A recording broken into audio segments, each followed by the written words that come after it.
America के राष्ट्रपति Donald Trump आजकल मीडिया में चर्चा का विषय बने हुए हैं। जहां देखो उन्हीं के टैरिफ की बात हो रही है, लेकिन ये आखिरकार है क्या?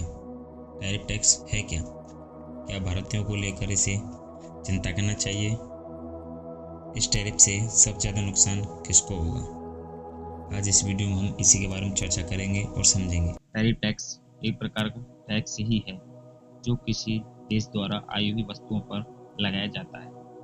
इसका मुख्य उद्देश्य सरकार के लिए राजस्व को बढ़ाना और घरेलू कंपनियों को विदेशी प्रतिस्पर्धा से बचाना होता है। कि अगर किसी देश में सामान आ रहा है उस पर टैरिफ टैक्स लग रहा है, इसका मतलब ये हुआ वो सामान हो गया महंगा। ठीक है, अब जिस देश में वो सामान महंगा हो गया, इसका मतलब सीधा सा बात है वो उस देश में कम बिकेगा। महंगा हो गया, जनता उसको कम खरीदेगी। अब इसके दो पहलू निकलेंगे।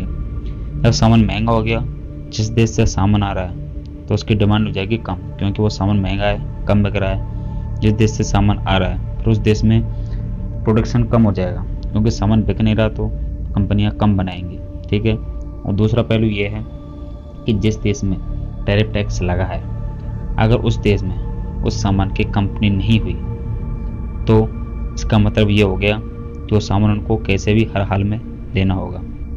अब टैरिफ टैक्स लग गया है, सामान तो उनके पास है नहीं, कंपनियां नहीं है बनाने के लिए, तो उनको लेना है, तो इससे वो सामान उसमें महंगा हो गया, जिससे उस देश में महंगाई बढ़ेगी। इससे ये भी होगा। ठीक है, और जिस देश और उसकी कंपनी हुई उस पर टैरिफ टैक्स लग गया, इसका मतलब उस देश में वो सामान फिर बिकेगा नहीं, उधर की जनता अपना ही देश का सामान खरीदेगी। ठीक है, और जिस देश से सामान आ रहा है फिर उस देश से इंपोर्ट कम होगा।